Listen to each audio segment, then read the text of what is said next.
Welcome to the Real Talk Retirement Show, where we explore the financial side of retirement and beyond.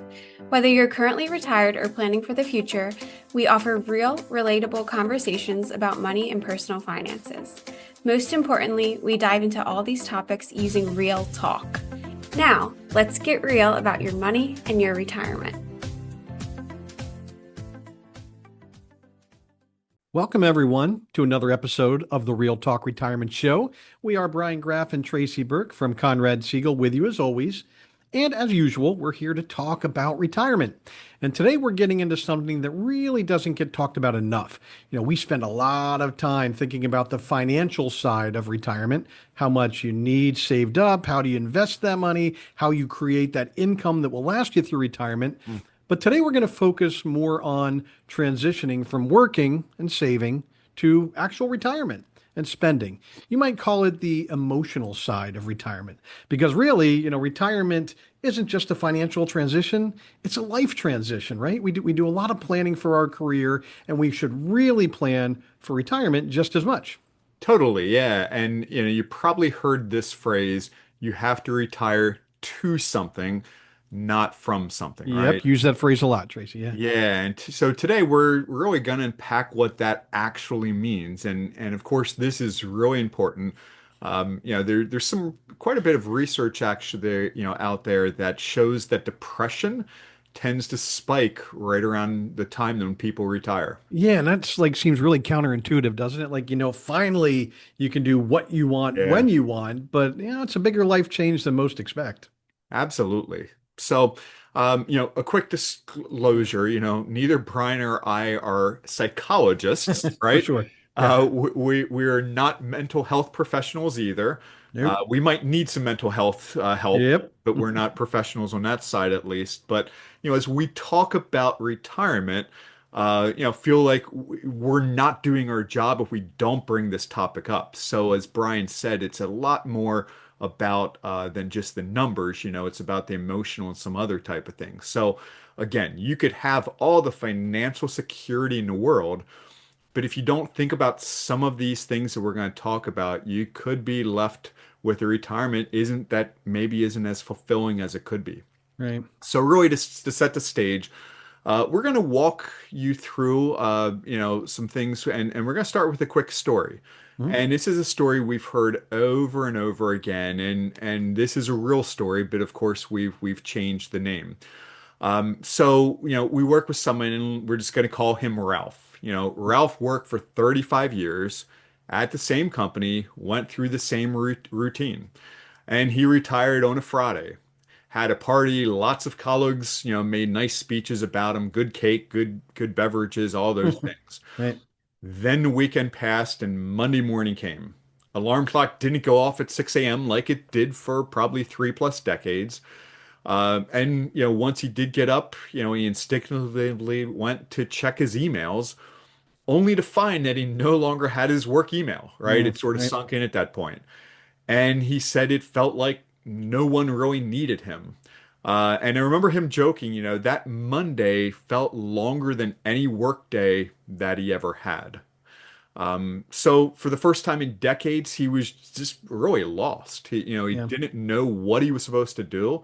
And, obviously there's some data or research that says humans really thrive on routine. But that's the part of retirement that a lot of people don't always plan for.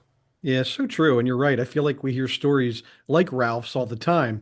Like Tracy said, we're not mental health professionals, but we are going to try and share some tips that we've seen work for people, along with some actual research to back it up. We talked about it with Ralph, but let's take a high level look at why that career to retirement transition can be rough. So just like Ralph, again, think about it. You spend your entire life working towards retirement. It's the goal. It's the Yeah. finish line. But then you get there and suddenly for some people it just feels weird. It feels awkward. So during your working years, you often have that structure, the routine, like Tracy said, work, getting up at 6 a.m. like Ralph did, the relationships with your coworkers, standing around the cooler talking about the baseball game the night before, and just having that sense of purpose that comes with a career. And then you wake up on day one of retirement and a lot changes. And I think one of the biggest things people underestimate is just how much their identity is tied to their work. You're used to being needed. You're used to solving problems for people, contributing to something bigger. And when that goes away, it really can feel like you lost more than just a paycheck. That's right. And then, I think the question becomes if, work provided structure, purpose, and Mhm. connection, how do you replace them in retirement? How do you bring those back and find that those fulfillment components? And again, that's what we're going to talk, and walk through today, or at least try to give you some thoughts to think through. So if we remove work from the equation, perhaps a good place to start is asking yourself, what matters Mhm. most to you? Really, in other words, your values. What is most important? And it's probably a good idea, especially if you have a significant other, to also bring them into the, other loved ones into the conversation as well. So of course, what do you value as a couple or what do you value as a family? Now, we came across a stat recently from an age wave survey that discovered that 93% of retirees believe it's important to feel useful in retirement. Mm. And 92% believe purpose is key to a successful retirement. So again, people are buying into that and they're certainly feeling it. Yeah. So, if the desire or need is to feel useful and find purpose, we can certainly start by identifying what is most important to us, and that can guide us on how we spend our time and even our resources and money in retirement. So, I would, sort of challenge, here are some questions to think about. What did you enjoy about your career? What gave you that energy that we're talking about? Maybe what did you not enjoy at that point? And, what are some things that you've always wanted to do, but just never had time for? And then another one might be, who do you want to spend more time with? So again, some questions just to think through as you're formulating what's important. Yeah, Tracy, I know what gave me energy. Coffee, lots and lots of coffee. But everybody's different there. And that's a really great place to start. Some obvious examples might be, doing things like spending more quality time with your family. That's a great place to start, right? Connecting with other people. Those old friends that you were always just a little too busy to visit during your career, traveling more, or even exploring new hobbies. Those are all great things to kind of dive into or plan for when you retire. But Tracy, as we did some research for this episode, there was one other stat we came across that honestly blew me away. There was a study done by the Journal of the American Geriatric Society that looked at people ages 65 to 79. And what do you think was the one activity that was associated with a decreased rate of depression? So, in other words, people were less depressed when doing this. What do you think, Tracy? Well, and you said American Geriatrics Society. That's a tough word maybe for me to Yeah, pronounce. geriatrics is difficult. Yep. Yeah, I'm not a member of that society, so I don't have any Not inside yet. information, but you would Yeah. think it's playing golf or sitting on a beach, something like that, right? Yeah, well, that's what I thought too. Well, probably not golfing for me. My current game is quite depressing, but it's actually volunteering, believe it or not. So the Wow. study found that volunteering was associated with a 43% reduction in the odds of depression in retirees. I found that really interesting and really surprising. Yeah, but I guess it makes some sense though. Yeah. We talk about losing our purpose after Hmm. the career, and volunteering can certainly be a great way to reignite that purpose and connect with some people in a different way. So I Yeah. think Yeah. that can make some sense. So that's probably a good segue to the next thing we want to talk about, and that's really how you will spend your time, right? And we think about it, in this way. When you're retiring, you're essentially getting maybe 40, 50, maybe more hours back of your time every week, especially if there's commuting time in there. And so that's a lot of time. So what will you do with all the time? Yeah, I mean, as frustrating as it is, I really do like golfing, but not 40 to 60 hours worth a week. Trust me, the back wouldn't like that either. So, yeah. Yeah, for sure. And it's, it's also not like, you have coworkers to fill the time with meetings, and calendar requests. Right, When you're right. working, your calendar might look pretty empty, for the next week or whatever, but then it quickly fills up. So, Mhm. those things aren't happening. But, also if you have a spouse, the spouse might be excited to have more of your time for all those house projects, right? Don't remind me, Tracy. I have a million of them on that honey-do list. Yeah.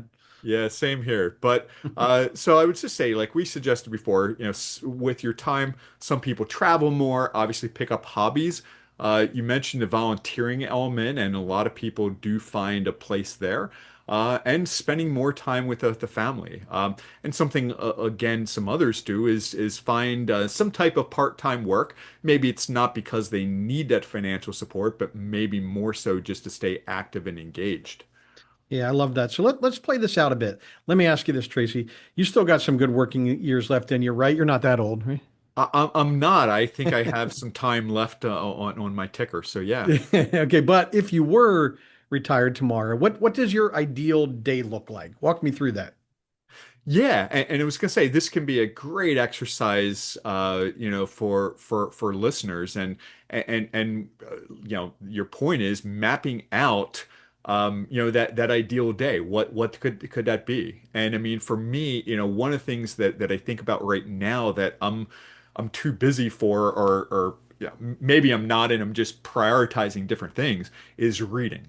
Yep. I love reading, and it's not something that I have a lot of time to do right now, but when I do it's a lot of fun. And then the other thing that I always, and my wife always makes fun of me for this one, sometimes over holiday weekends, or if I'm on truly vacation, like I rarely get bored, but watching some older TV shows from like the 19, maybe 70s and 80s, or some things that I tend to think of, well, that could fill time.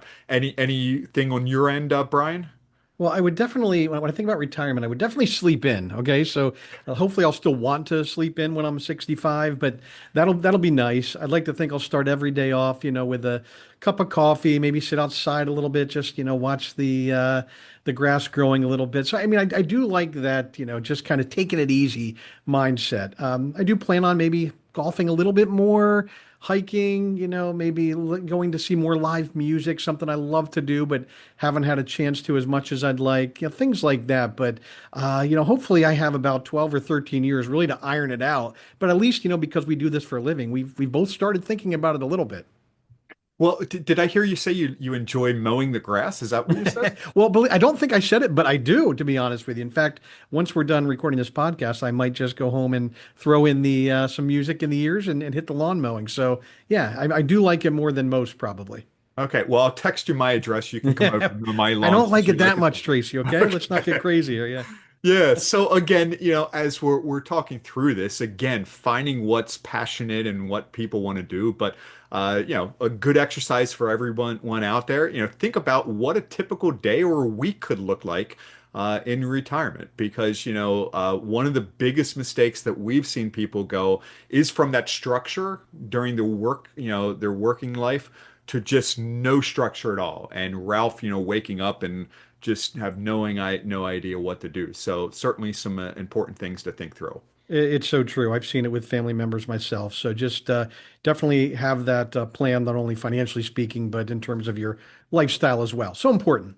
Yeah. Yeah, and there's another big mindset shift that a lot of retirees struggle with.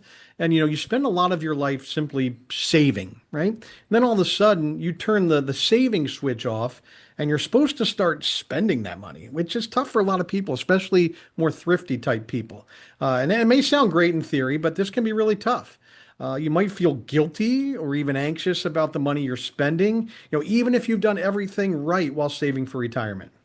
Yeah, and that's where, and we've said this many times in the past, but having a plan becomes so important. If you know you're within your spending guardrails Yeah. of spending in retirement, you can actually enjoy what you've really worked so hard for. So planning certainly important. It's almost like, akin to a road trip. My we're getting ready to head on the road and do a road trip actually to Canada. And without a GPS, we'd be completely lost, right? So Sure. retirement is a pretty massive road trip. Mhm. And so you need that GPS to guide you, and that helps your confidence level in the direction where you're going. Of course, when you have that address plugged into that retirement GPS, so to speak. So same can be true with that good financial plan in retirement, right? Mhm. So let's Absolutely. switch gears a little bit here, Brian, and talk about another big piece of life in retirement.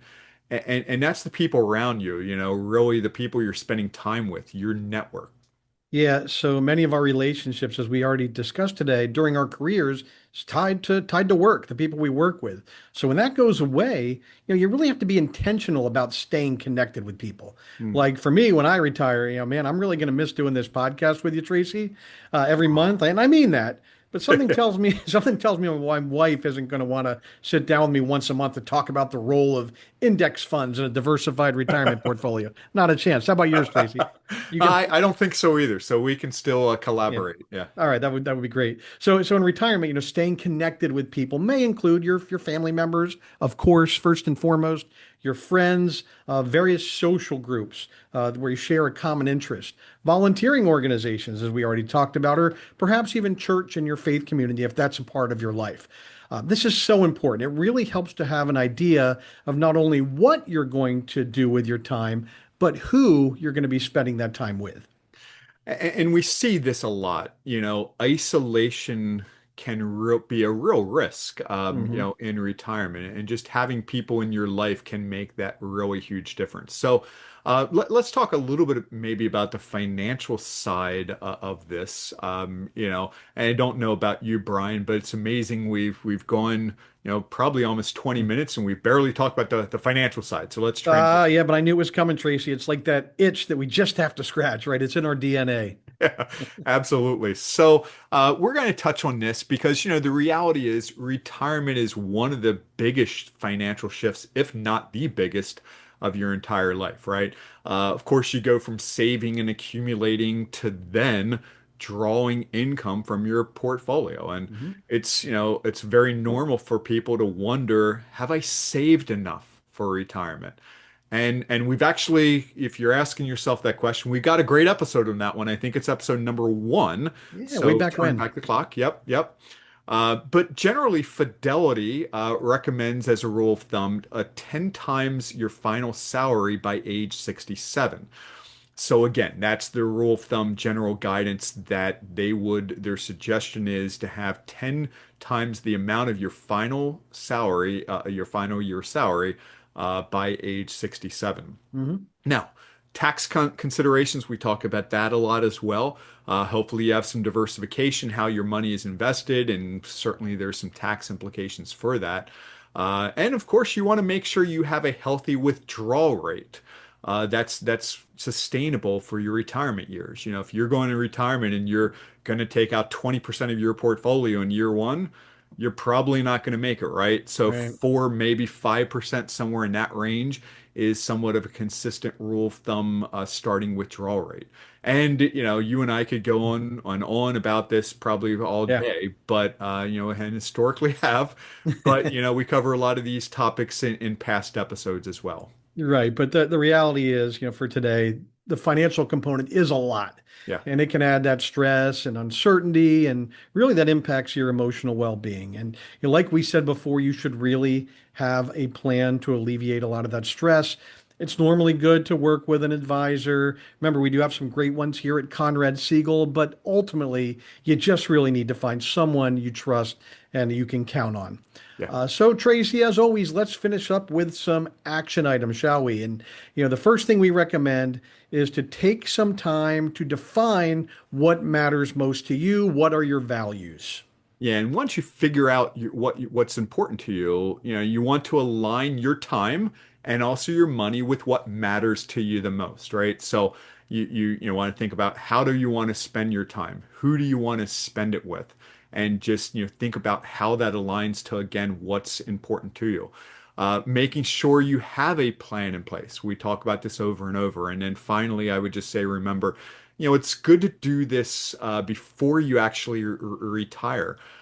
There's a couple of good book recommendations that we have out there that can help with some of the more emotional side. One is a book by a gentleman named Tony Hickson called Retirement Stepping Stones, and it really walks through in a very impactful and powerful way of some of the emotional sides of retirement.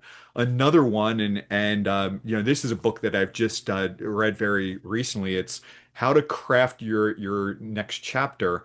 And this is one that's more indicative. It's written for men. It's, a guide for high performing men to discover meaning and joy in retirement. My wife got me this one. I'm not sure what she's trying to tell me in this book, Right. but it was a really good one. And so there's a lot of good resources out there.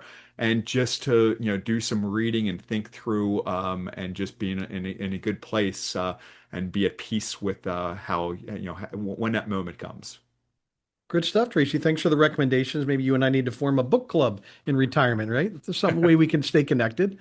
We'll have to consider that. But yeah, that's a wrap, everybody, for episode 19 of the Real Talk Retirement Show. Really enjoyed doing this one because, like Tracy said, we're numbers guys. We talk about the financial side so much, but boy, the emotional side is so important as well. So great episode. Really enjoyed it doing it with you, Tracy. So for all our listeners, remember to please reach out to us with any questions or comments you have. You can reach us at podcast@conradsiegel.com. We are here to help every step of the way. And remember to share this podcast with your friends, family members, coworkers, and subscribe if you haven't already, and even consider giving us a 5-star review if you're so inclined. So thanks so much, everybody, for staying with us on your journey to and through retirement. We'll see you next time on the Real Talk Retirement Show. Thank you for tuning into today's show. The Real Talk Retirement Show is created and produced by Conrad Siegel, an advisory firm that specializes in helping people prepare for retirement and beyond. If you want to learn more about our work or meet the team, you can visit conradsiegel.com. Information on this show is for educational purposes only and should not be considered personalized investment, tax, or legal advice. Before making decisions, you should consult with the appropriate professionals for advice that is specific to your situation.